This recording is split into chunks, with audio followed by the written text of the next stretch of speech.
वो जैसी अवस्था में थी वैसी खड़ी रही, अपने क्रियाकलाप करती रही, शरीर को पहुंचती रही। उन्होंने शरीर को एकदम ढांका नहीं सुखदेव भगवान को देखे। क्यों? बोले ये तो भगवान है और इनके मन में तो कोई किसी भी प्रकार का विकार नहीं है। इनको तो ये भी नहीं मालूम कि स्त्री क्या होती है, पुरुष क्या होता है। सो वहां से वो भागते हुए निकल गए। लेकिन जैसे ही व्यास जी निकले तो उन स्त्रियों ने सकुचाकर अपने वस्त्र ढांक लिए और छुप गई पत्तों के पीछे, वृक्ष के पीछे। तो व्यास जी ने पूछा, देखो अभी अभी मेरा बेटा निकला तो तब तुम नहीं शर्माई, और मैं वृद्ध, मैं बूढ़ा आदमी हूँ और मैं वेद व्यास हूँ, मुझे देखकर तुम सकुचा गई, ऐसा भेदभाव क्यों? तो कहने लगी, महाराज भले ही आप वृद्ध हैं लेकिन आपको ये ज्ञान तो है ना कि स्त्री और पुरुष क्या होता है। लेकिन आपके जो पुत्र सुखदेव जी हैं उनको तो ये भी ज्ञान नहीं है, जिनके भीतर एक भी गठान नहीं है, जिनके भीतर बिल्कुल विकार नहीं है, इसलिए हम उनसे नहीं सकुचाएं। तो वहां पर सुखदेव भगवान कह रहे हैं राजा परीक्षित से कि राजन, जिसका मन संसार में नहीं लगा, मैं ऐसा सुखदेव, उसने भी भगवान श्री कृष्ण का नाम सुना तो मैं भगवान श्री कृष्ण की कथा में चिपक कर रह गया। भगवान श्री कृष्ण ने मेरे हृदय पे कब्जा कर लिया। देखिए राम जी कैसे हैं? बोले मर्यादा पुरुषोत्तम, जिसने जो कह दिया राम जी ने पालन किया, जीवन भर कष्ट भोगा और उसको करके दिखाया। लेकिन भगवान श्री कृष्ण बोले नहीं।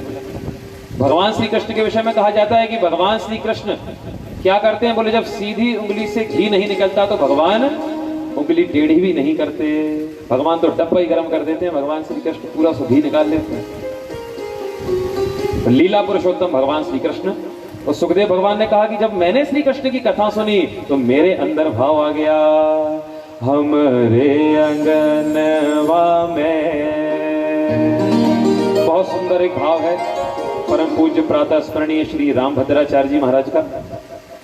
हमरे अंगनवा में आजा मोहनवा, हमरे अंगनवा में आजा मोहनवा, चितवन की चोरी तनिक है जाए, हमरे अंगनवा में आजा मोहनवा, चितवन की चोरी तनिक है जाए, हमरे अंगनवा में।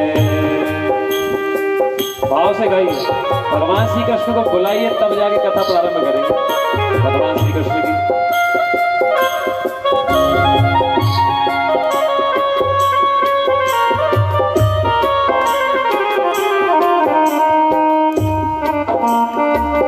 भाव के साथ ताली से बजाइए। अपने मन के आंगन में श्री ठाकुर जी को बुलाइए।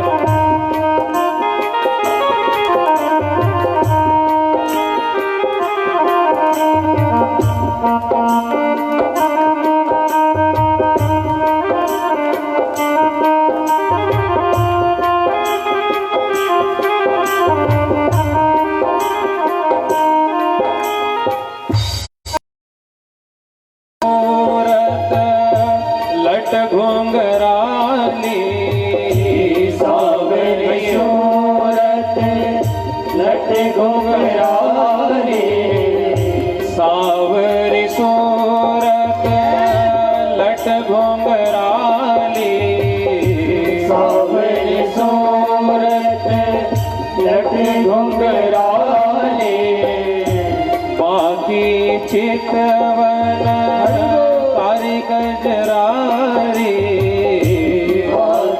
चितवन कारी गजरारी, हमरे नयनवा में, हमरे नयनवा में आजा मोहनवा, चितवन की जादू तनिक चले जाए, हमरे अंगनवा में आजा मोहनवा, चितवन की चोरी तनिक है जाए। बोलिए भक्त वत्सल भगवान की जय हो। भाव से हाथ उठाकर कहे श्याम सुंदर भगवान की जय हो।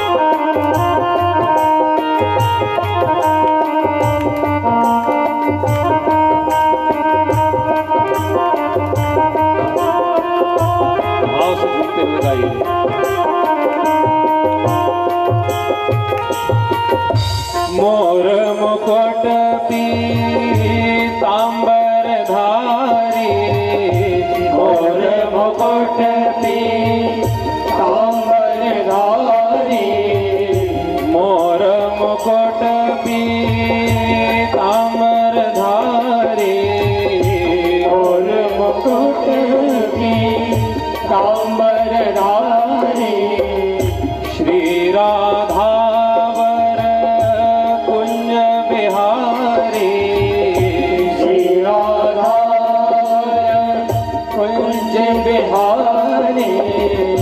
हमरे अंगनवा में,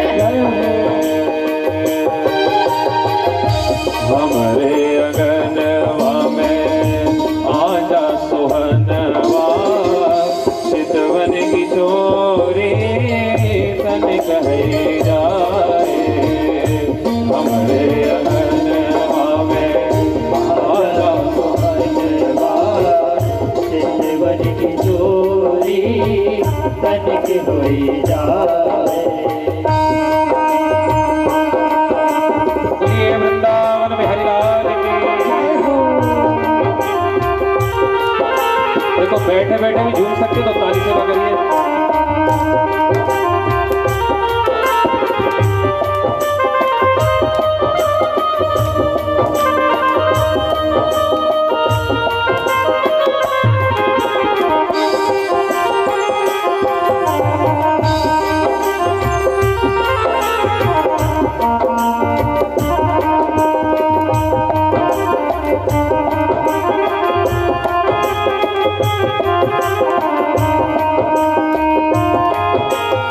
बुला रहे हैं जो बोले वृंदावन में गैया चराता है, इसको बुला रहे हैं कहां से? बोले वृंदावन से। वृंदावन में धेनु चरावे, वृंदावन में धेनु चरावे, वृंदावन में रास रचावे, वृंदावन में रास रचावे, गिरधर मितवा नयन मटकावे, गिरधर मितवा नयन मटकावे, हमरे नयनवा में जय हो, हमरे नयनवा में आजा मोहनवा, चितवन की चोरी तनिक है जाए, हमरे नयनवा में आजा मोहनवा, चितवन की चोरी तनिक है जाए, हमरे अंगनवा में आजा मोहनवा, चितवन की जादू तनिक चल जाए, हमरे अंगनवा में आजा मोहनवा, चितवन की जादू तनिक चल जाए, चितवन की जादू तनिक चले जाए, चितवन की जादू तनिक चले जाए, चितवन की जादू तनिक चले जाए, चितवन की जादू तनिक चले जाए, चितवन की चोरी तनिक है जाए। पहले सुखदेव भगवान कह रहे थे कि हमरे आंगनवा में। अब एक बात बताओ, आंगन कहाँ होता है? बोले घर में। तो सुखदेव जी से राजा परीक्षित ने पूछा कि आप तो आत्मा रामस्य मुनयो निर्ग्रंथा अप्यु रुक्र में वाले महात्माओं, जिनके पास लंगोट के अलावा कुछ नहीं, तो आंगन कहाँ से आ गया? तो फिर कहते सुधार करो इसमें, हमरे आंगनवा में नहीं, हमरे नयनवा में आजा मोहनवा। तो आ गए ठाकुर जी। चित्त चुरा लिया, जंगल में चले गए थे जन्म लेकर, लेकिन वापस आए कथा सुनने और सुनाने। बोले ऐसी कथा है भैया, सावधान तया सुनो, सावधान होकर सुनोगे तो ये कथा अब कुछ चोरी करने वाली है, हमारे मन को चुराने वाली है, हमारे मन को ले जाने वाली है। ये कथा सुना रहे हैं सुखदेव भगवान राजा परीक्षित को प्रसंग सुनाते हुए वर्णन करते हैं कि राजन, वे ही भगवान जिनको भगवान कहा जाता है, जिनको आराध्य कहा जाता है, जिनको इस ब्रह्मांड का पिता कहा जाता है, उनके विषय में बताता हूं वो कौन है। तो सुखदेव भगवान राजा परीक्षित से कहते हैं कि एक बार की बात है, नारद जी ब्रह्मा जी के पास पहुंचे, ध्यान से सुनिएगा। ब्रह्मा जी के पास पहुंचे तो ब्रह्मा जी ध्यान कर रहे थे, और ब्रह्मा जी जब ध्यान कर रहे थे तो नारद जी ने पूछा कि ब्रह्मा जी पिता है ना नारद जी के, तो बोले पिताजी आप किसका ध्यान कर रहे हैं? बोले मैं परम पिता का ध्यान कर रहा हूं। बोले परम पिता? अब तक तो हम सब यही समझते थे कि भाई पूरी सृष्टि के पिता ब्रह्मा जी हैं, ब्रह्मा जी ने सब बनाया, उन्होंने रचना की है। बोले हाँ, मुझसे भी ऊपर कोई है। कौन है वो? तो सृष्टि विषयक प्रश्न जब नारद जी ने पूछा, वही सुखदेव भगवान राजा परीक्षित को सुना रहे हैं कि किन की बात चल रही है, कौन है परम पिता। तो ध्यान से सुनिए। बोले उन परम पिता का नाम है विराट पुरुष।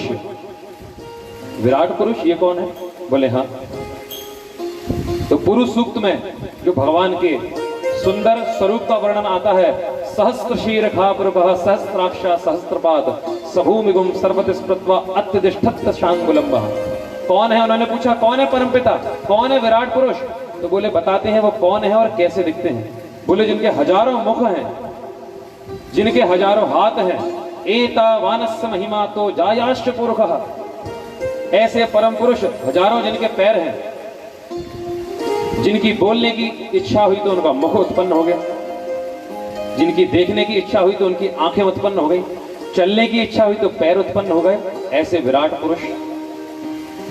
पुरुष सूक्त में जो भगवान की स्तुति आती है 16 श्लोकों में, आप लोग जैसे लड्डू गोपाल का अभिषेक करते हैं ना, तो ब्राह्मण से कराते होंगे तो वो पुरुष सूक्त के 16 मंत्रों के द्वारा अभिषेक कराते हैं। तो कभी उसको ध्यान से सुनिएगा, उसमें सब वर्णन आया है कि भगवान के कितने हाथ हैं, कितने पैर हैं, कितने गुण हैं, कितनी लीला है, कितने कर्म हैं, भगवान किस किस के कारण है।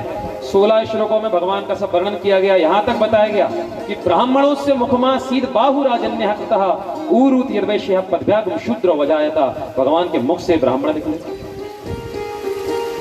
बाहु राजन्य कृतः, भुजाओं से क्षत्रिय निकले, उसके पश्चात वैश्य निकले, और चतुर्थ वर्ण भगवान के चरणों से उत्पन्न हुए। वो भगवान करते क्या है? बोले यज्ञेन यज्ञमय जंत देवास्तानि धर्माणि प्रथमान्या सन्ना ते